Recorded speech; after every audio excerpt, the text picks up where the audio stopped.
everyone. This is Where We Land, a podcast bringing you stories of immigration and multicultural identity. I'm Claudia. And I'm Luciana. We're sisters and we're originally from Peru, but now we live in the U.S. In this episode, we discuss the guilt immigrants sometimes feel after they leave. We also talk about wearing makeup to school, mangoes, Peruvian mangoes, string cheese, and cachangas. Let's get into this conversation. To start us off, it's culture clash flashback. This is a culture clash we experienced in our past. Mine is string cheese. Okay. Yeah. All right. Tell more. First of all, what an amazing snack. Like practical, on the go, fun because you get to string it. Yeah, that was the best part. Well, that's like the fun part. But the first time I saw string cheese, I was like, WTF. You know? Yes. And I saw it. Our mom would not buy it for us. No. I don't think she considered cheese a snack for kids. That's not a thing in Peru. Starting off there. But then when I saw it for the first time in kids' snack or lunches or whatever, I was kind of curious. It's like a little bit too rubbery, or back then at least it was like a little bit too rubbery. Some kids would string it and other kids would just like bite it off. And I was like, so intrigued, but that cheese is a snack. And obviously, like, I think Peru here is lacking because obviously the French have snack on cheese, like the kids learned that early on. But this format of cheese was also just like, what is this? And look, I buy it for my kids. I will actually snack on it from time to time because it's always in my fridge because my kids love it.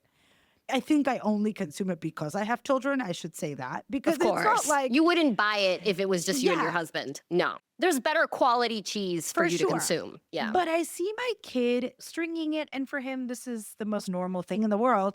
But I was pretty mind blown as a kid that this is a thing. Yeah, as a kid, I have to be honest, string cheese did not register in my top 10 of kids' snacks. I was more of like...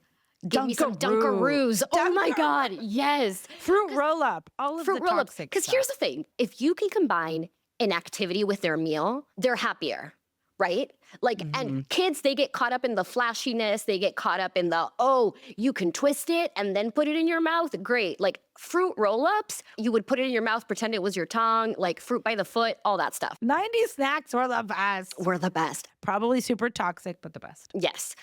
I remember in Peru even, like if you were going to buy some form of juice box, like one of my favorite ones was the one that came shaped like an orange and it was orange juice inside. Oh my God. And the only reason I liked it was because it was shaped like a freaking orange. The packaging got you. Those marketing gurus, they know how to sell the kids. So yes, string cheese, 100%. Loved the fact that I got to peel it. Have to be honest, never really finished a whole string cheese because I didn't really like that kind of cheese as a kid. I just wanted to peel it. I just wanted to peel it, eat a couple of strands, and then the rest would be like, okay, I'm done. I'm done peeling. So my culture clash flashback is girls wearing makeup to school every day. Oh, yeah. Going to junior high and high school in Peru in the late 90s, early 2000s, makeup was something you wore to like parties. If that in our conservative town. Yeah, it wasn't really something you would wear to school. Like girls might do like a lip gloss or a couple of girls might do mascara. If they were sneaky. But no one was wearing like foundation to school. No, not unless you had like, maybe there was one girl with like a really bad acne situation and maybe they were applying some foundation. Not even. I want to say I didn't really see foundation like until after college on the daily in Peru. On the daily was like wild. So we were growing up, going to school, like freshly washed face, right? And then my junior year, cuarto de media, your senior year, we went to the States for 1 month during our summer break. So it's like the winter term in the US. And we went to California and we stayed 1 month at a close friend of ours' house. And we went to school with her, to high school. Yeah. And I remember that's the first time that I saw girls my age and younger, like 15-year-olds, 16-year-olds, wearing a full face of makeup, caked on every single day. They just look so grown up to me. I felt like a little girl. Yeah. with like pigtails, even though I was not wearing pigtails. But I just felt so, I 100% relate because we came together in that, Mhm. you know? And I remember actually this girl pulling out her makeup bag because she had a makeup bag. In her backpack, yeah. I own like one lip gloss, you know, and that's it. Yeah. And she Like, had like I have a lip smacker. I have That's a my lip makeup smacker. kit. Yeah. And she pulled up her makeup bag and she's like, oh my gosh, I can't find my browns. Like she was looking for her brown palette for her eyes. And I'm like, there's palettes? So that's a good one. I haven't thought about that one in a Yeah, while. I remember thinking, oh my gosh, these people know so much. They are so adult, grown up. They got it. They got it. They are so, I have so much to learn. almost, they seem more sophisticated even, you know, like they're in the know. And they all know it and you don't. It also applies to like hairstyling. They would all do their hair in the morning, like they were pulling out the flat irons, the curling irons. And through the years, I've always had periods where I wore more makeup or less makeup. But for the most part, I am very much I'm not going to wear makeup during my day-to-day. I'm not that person. And let me tell you, I think it just comes from this time in my life where I was in Peru. It was instilled in me that you don't wear makeup every day, that makeup is a special event kind of thing. And that has stuck with me because to this day, I don't wear makeup on the daily. And I don't know where I get the confidence. Because look at my skin. Look at my skin. She is textured. She is weathered. She is red. Look, I think that maybe I'm just generalizing here, but I think that when you discover it, like all those things, like you discover it, you get really into it. And I mean, some people stick with that. And then some people's like, okay, this novelty has worn off. This is actually a lot of work. I'm going to do it sometimes. Like in my case, it's like, I'll do it sometimes. Like right now, I'm not wearing any. Well, listener, you can't see our beautiful makeup-free faces, but right now I'm not wearing any. I do like to put a little on, but I used to enjoy, I still enjoy when I have like a big party, like getting my makeup done, like having it done. Yeah. Or me, even myself, like doing my makeup. Like if I have time. Right now, it's hard. I don't have a lot of time. I have small children. But when I do have time, and I like to do it. Like it is something I enjoy occasionally, but having to do it, no. I'm glad that I feel free from that. It's more like I want to. Yeah, when I go out, I also enjoy. Like, I enjoy playing, especially with my eyes. Like, what colors, what shades, how do I want to like layer this on? I enjoy it very much. But still, there's this thing in my head where it's like, it's a Tuesday. I'm not waking up to put on makeup. That is never going to happen. Unless I have like a breakfast event that is super important, I am not waking up and putting on makeup. That's just not me. And once again, you can spot my pores from a mile away. Don't care. Not putting on makeup. Makes no sense to me.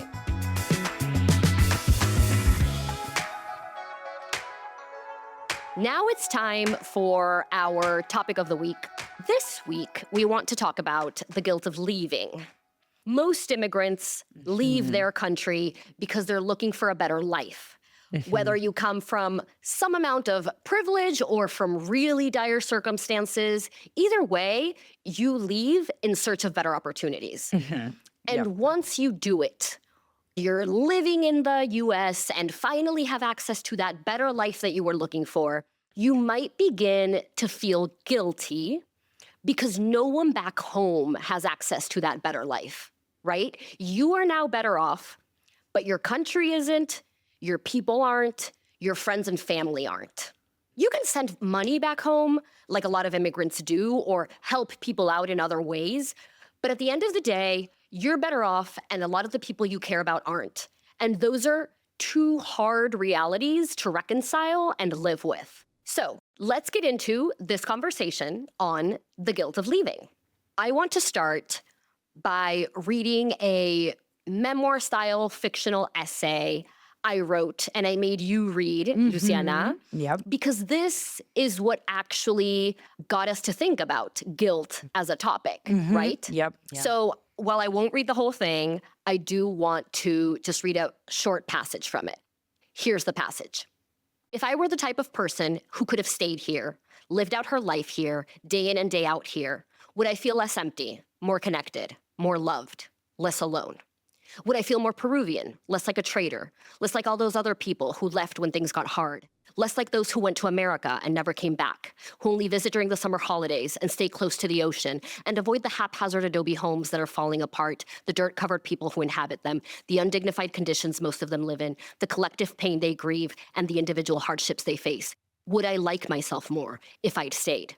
Would I feel less guilty for leaving, for spending most of my life now in a cushy New York apartment where air conditioning is a given, the trash magically disappears down a chute, and the biggest concern I have is that my landlord won't approve my kitchen remodel? Would it hurt less when I think about them, about all the people I left behind? Would the blissful moments and memories of my country be laced with less pain if I still called it home? So, as you can probably tell by the writing, I feel guilt over not being in Peru. I think that much is pretty evident.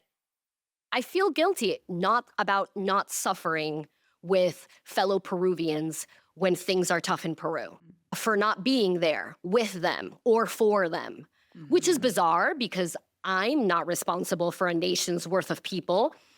But at times, it does feel like I don't deserve my own luck. Which I think is also perfectly valid because luck isn't deserved. You don't earn your luck. That's the whole point of luck. It's random. And I can't help but feel like there are so many underprivileged Peruvians. Why did I get to be one of the lucky ones? And I felt this way living in Peru as well. Right. Because, yeah, I was going to say, you don't have to immigrate to feel that, for sure. Yeah. I mean, especially we grew up with some privileges that most Peruvians didn't. But living in the US, I feel like that guilt is exacerbated. It's like quadrupled in size, you know? I definitely relate to that in the quadrupling in size because you are talking about, and I want to clarify here, personally, like our friends, our family, are they quote unquote suffering in Peru? No, they're living like a really good life. Yeah. And that is different, and that is a topic for later. But you are obviously like the poorest Peruvian person, and poverty in Peru is so high and just in your face all the time across the country. I think because when you see, you know, like poverty in America, I think that like it just looks very different from poverty in Peru. There is poverty in this country. And it's kind of like one of the first things that I thought about is like, oh my gosh, the poverty in this country is, you know, obviously we live in cities, so we see it. It's very much there. But the people in Peru, there are some real extreme circumstances. And I think those images that we've seen, because they're right there in your face, you kind of can't take away. Like it's just a more shocking difference. Yeah, I understand what you're saying. I mean, there's extreme poverty in Peru in vast amounts, and there isn't that here in the United States. It's just that simple. And that is one aspect to it for sure. But I think even if you don't come from a country with extreme poverty, there will still be this sense of like, I immigrated for more opportunities, and now I have those opportunities, and the people back home still don't. Yeah. And so that can generate guilt because once again, at the end of the day, the reason we were able to immigrate, even though it is hard and obviously you need to be a certain type of person that can go after things and get them done and realize them in order to do something like immigrate to another country. And have the opportunity. Yeah, there is a lot of luck. There's a lot of luck and circumstance in those major life decisions that are afforded to some people and not to others. And I think that the extreme poverty that we're thinking about in Peru, even if they work as hard or just like insanely hard, which they do, social mobility in Peru is just basically there's less opportunities for it. Yeah. And there's very few opportunities for it. So the thought that I have is you take a really hardworking, really poor person there and you put them here, they probably will have a better quality of life. Yeah. A better quality of life. At least more access to things than they would in Peru. Same level of work, same amount of work. Yeah. Just different geographic spot in the world. Yeah. And they are living two very different lives. And that is where the guilt comes, I think, or part of it. That like you see a different playing field. This is a different playing field. And they don't have access to this playing field. It's talked about in so many movies. And I thought immediately about World War II because we recently watched A Real Pain by J.C. Eisenberg. Oh, yeah. And they talked about, you know, like the guilt because they survived, because they grew up in America without having to even like escape. Yeah, their ancestors escaped a war, and thanks to that, they grew up in the U.S. in a comfortable life. In a comfortable life. By the way, if you haven't seen it, great movie. I love how it subtly touches on so many topics. But this one, they talked about this guilt. You feel it. I feel it. Every immigrant feels it. I think immigrants that probably have survived life-threatening situations, oh my God, I can't even imagine. Personally, and even though I would say that my personal guilt doesn't really come from leaving, because like I said, like all of our friends, luckily, and family back homes are good. They're living good lives. But kind of like it goes the other way about me missing big celebrations, big milestones, big events there. Or I don't know, if one of our nieces has something big, important in her life, and I can't be there because I couldn't, because, you know, you can't be there for all of it. There is a little bit of that. Yeah, I feel that too. And also then when I'm doing something here that not everybody can come. Guilt takes many shapes and forms. Yeah, and it comes from it stems from different things, from different aspects. Another aspect from which I feel guilt stems for me is it's almost like the flip side of the deep connection I feel to Peru and to Peruvians. Yeah. I think it's also in another part of the essay, but I talk about how Great essay, by the way. You should publish it. If anyone's listening, publish your sister's essay. Thank you. But so I talk about how when I walk the streets of Peru, every person I see, I feel a deep connection with. I like know who they are. Like the person like collecting the tickets on the bus stop, the woman begging for money on the street, the posh lady walking into the supermarket. Like I know who these people are. In my bones, even though they're complete strangers, I feel so much empathy for each one of them because I know their realities as Peruvians, right? And I don't feel that in the US, at least not yet. Like I walk through New York and I see an NYU student, I see a doorman in a fancy building, I see a homeless man on the street. I feel empathy for them as humans, but I don't feel that level of like connection that I do with all the Peruvians I see. And I compare it to like, if you see a stranger going through a difficult circumstance and then you see a family member going through that same difficult circumstance, you know how you're going to feel empathy for both? Yeah. But you're going to feel so much more empathy for your family member. It's like that. I feel so much more empathy for every single Peruvian that lives in Peru. I think because it's a people that you know more. Like that's exactly. That's why I said yet, because I have a suspicion that the way I work is that I'm going to be here and 7 years in, I'm going to be my bleeding heart for every single American I see. I would generalize that across all humans.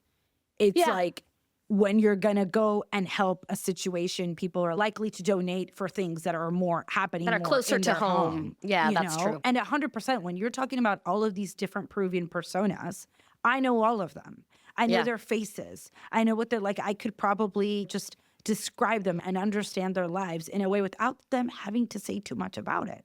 Exactly. And that familiarity breeds empathy. And on the flip side, of empathy, when you feel so connected to them when you're in Peru, when you're not in Peru, you feel the guilt. Because you also keep in touch with like the news, and when things aren't going so great in Peru, you're like, oh my God, all these people. Right. Yeah, it is tricky to navigate. I think that it is. And, you know, again, I go back to these dire situations because I think about that extreme situation where you were escaping, like, you know, life-threatening, and that is a thing to tackle. But I think it really does affect in different levels all immigrants. And I think that it really requires work, some kind of thought about like how you're going to have peace with that, because I mean, it doesn't serve anybody anything, like any good. Like, it's guilt not good on for its you. own isn't Not a good productive emotion unless you do something with it, right? Yeah. And for some of the things, I mean, sure, if there's like a natural disaster and you can tangibly go out and help, sure. But on the reg that you're like just feeling guilt because of the state of things, what can you really do to influence what's going on in your home? You know, like, I think that's when you really have to take stock and say, like, what can I tangibly do to do this? And how do I deal with this, that it doesn't really affect my current life? Exactly. You have to find your way. You have to do some digging, ask around back home. How can you help? And you look into like your time, your finances, and see how you can help from abroad. And that's what you can do. Yeah. And I know this could be controversial, but it's like, if anything, do it to alleviate your own guilt. Heck, help is help. If you're doing it just to not feel guilty, the people receiving the help aren't going to know why you're doing it. They're just glad you're helping out. Right. Yeah. Yeah. I also want to touch on how this guilt that we feel as immigrants might impact how American and or Peruvian we feel, because maybe that guilt doesn't let us say that we're actually more American than we care to admit. I think so. I mean, I've been thinking a lot about that after our first episode, because I think that, yeah, there is some guilt of saying like, oh, I'm more American, and like that you're kind of betraying Peru. I feel that for sure. I think that there is that element. I would like if I would have to reassess, because I had like a really deep conversation with my husband about this. He's like, I thought you would have said more. Like, I feel like, and he wasn't the only one. Like, I heard it. He heard the podcast and he was like, I beg to differ. Yeah. And one of my best friends was like, beg to differ, Lucy. I don't think you. Like, girl, I see your American ass. But we talked about it with this other guest, right? About like documents, legal documents with your name on it. I really think the stakes, like that, becoming a citizen, being able to vote here, just like, I don't know, it increased it. If I would reassess, I would say 80-20, 80 Peruvian, 20 American. And that is guilt-free, I want to say. Guilt-free. Right. That's my assessment, guilt-free. So I feel that parts of me are very American. Yeah. And those parts are many parts. Yeah. But they're small, in the sense that they're the language I feel more familiar with, the culture I consume more of, the progressive, non-religious values I share. They're not like deep, you mean? Like not super deep? No, some of them are deeper than others. Like it's not a depth thing. It's just small in the sense that they are quantity contained, and they are each individual small pieces. There are a lot of them, and they're very American, and they're important. But the parts of me that are Peruvian are, for example, like the connection, understanding, and love I feel for every single person in Peru.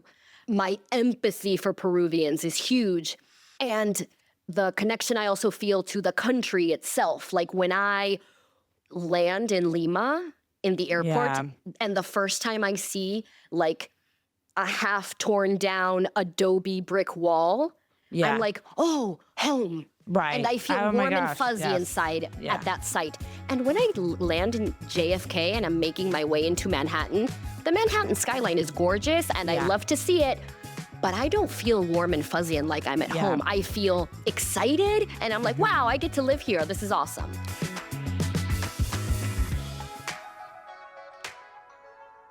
Let's do our current faves.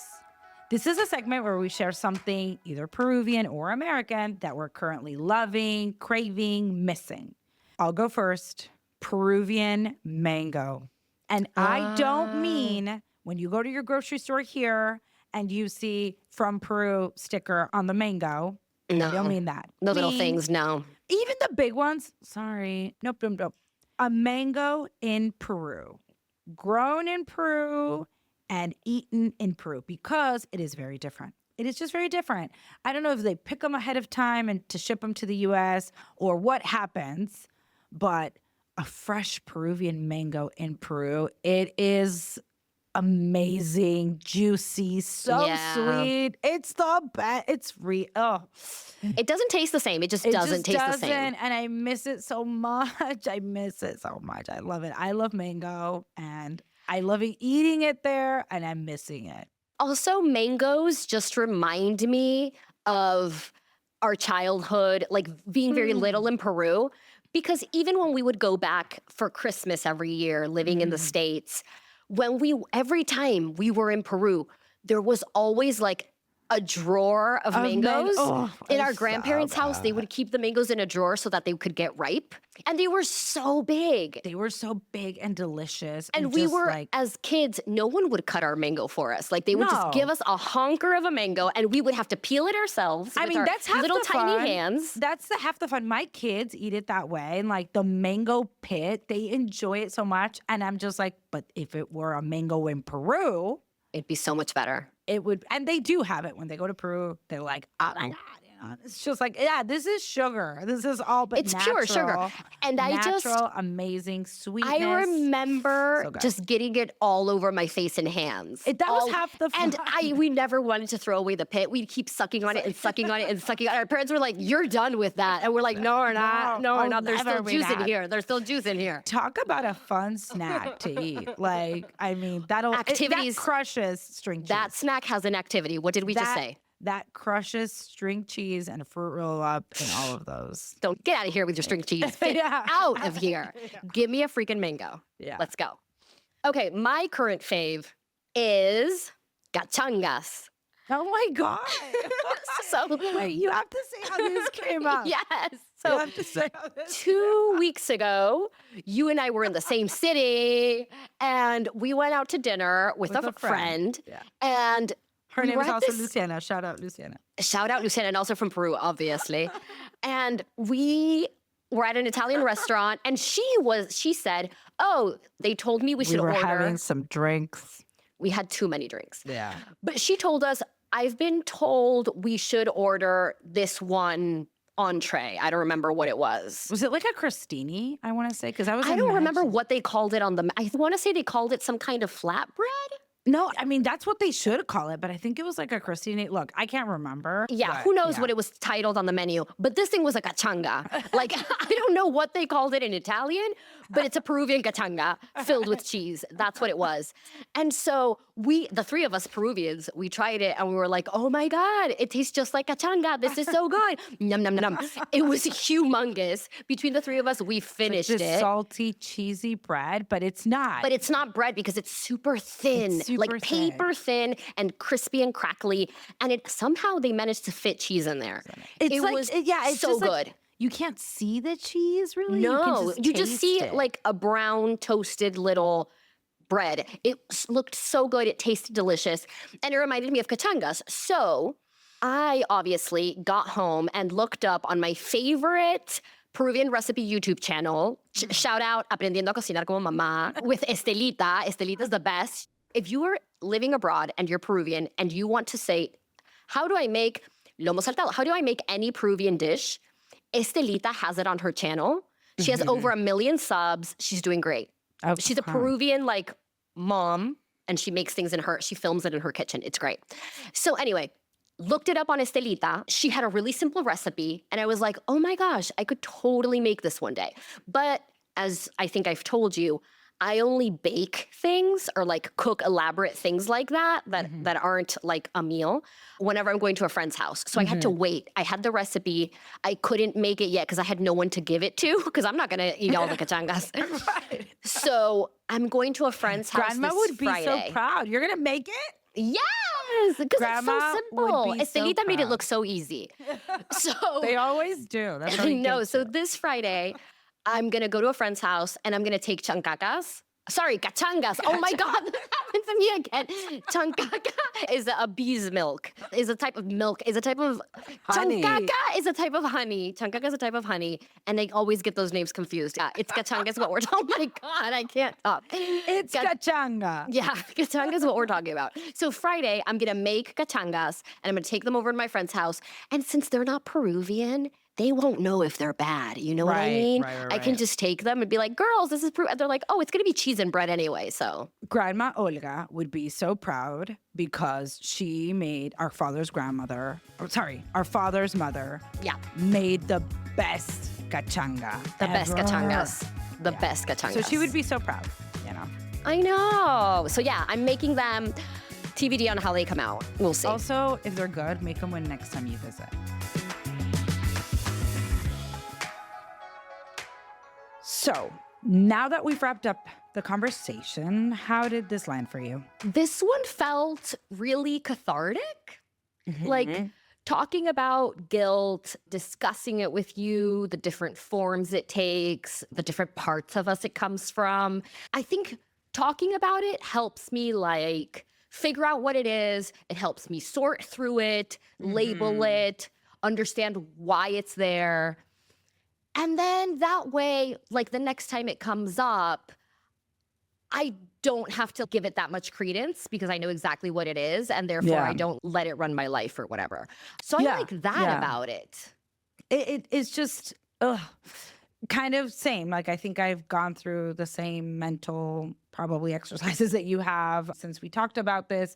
Especially, I don't know if this is especially, but like with so many people currently in this day and age needing to leave their country due to violence, natural disasters, wars, political and economic instability. It's not new. But right now, I feel like, you know, we're probably all seeing it all the time covered in the media. So the guilt is kind of full on. Like, it's just inescapable to see a reality and you understand that you are living polar opposite just because of the place you were born in or the opportunities that came your way or luck or whatever that is.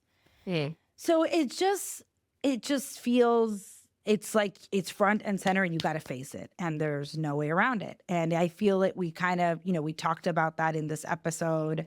Sure, it's kind of like a thing that everybody's just faced with. And it kind of feels worse when you're bothered by like the simple things, dumb things of everyday life. And then you have this conversation again. And then you're like, well, you know, like, I don't know, like my Amazon package didn't make it in time. Feels like, like, you know, that's a bother. And then you talk about something like this and you're like, well, what the fuck? What does my Amazon package, you know? What am I even complaining about? What am I even complaining about? It just feels, I don't know. So yeah, I think well, that's why I think it helps to talk about and sort through those feelings that way, because that's life. Life is the Amazon package annoying you and then also feeling a ton of guilt because you are in a different situation now and you're better off and yet like your home country is not. Like that's just like the spectrum of life, man, and you're going to feel that every day. So like better get used to feeling both, you know? Yeah, better get used to feeling both. Reacting, like right-sizing both and keeping like things in perspective. Yes, and deciding how you act, having felt both of those, you know? Don't overreact for the Amazon package. Check yourself. You're going to be fine. Check yourself. And keeping like, I don't know, finding a way to use that guilt. I think you were saying a little bit of this when we were discussing, like finding a way to use that guilt for what seems to be healthy or like a good way to sort through it, you know, and discovering what that is for you and like acting on that. So you're not spiraling. Finding productive ways, like, because on the one hand, you also can't let the guilt run your life. You can't be like a bleeding heart suffering every day, just like beating yourself up. It serves no one. Yeah. But if you find productive ways that you think you can have some kind of impact, even if it's just like on your immediate circle, on your immediate family, or ways you can help out like whole groups of people, whatever it is, as long as you find those ways and like whenever you feel guilt, just remind yourself like, no, this is what I do. Yeah. So I'm going to channel that guilt into that a little more. I think that's really all you can do. Yeah. Easier said than done. Hard. Yeah, yes. Exactly. It's still hard. You still wake up some days and you're like, well, fuck. To do. Can we do it? I know. Challenge accepted. Oh, gosh. It's so hard. I don't know. Oh, I also think that even though immigrant guilt can be like very common, it can show up in very different ways. And I think we saw that in our conversation where like for me, it showed up in certain ways and for you, it showed up in others.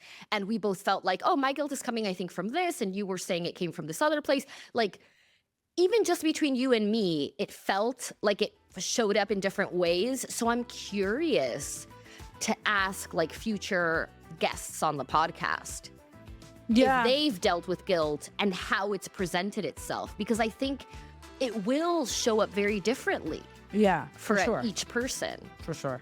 So that's a new like curiosity unlocked for me. For sure. That I want to ask people about and also ask about like how they deal with it. Yeah. Because once again, Tips and tricks. tips welcome. I mean, tell me your secrets. Yeah. So that wraps it up for today. Subscribe so you don't miss the next episode, and check us out on Instagram at Where We Land Pod. Hasta la vista, babies. Ciao, ciao.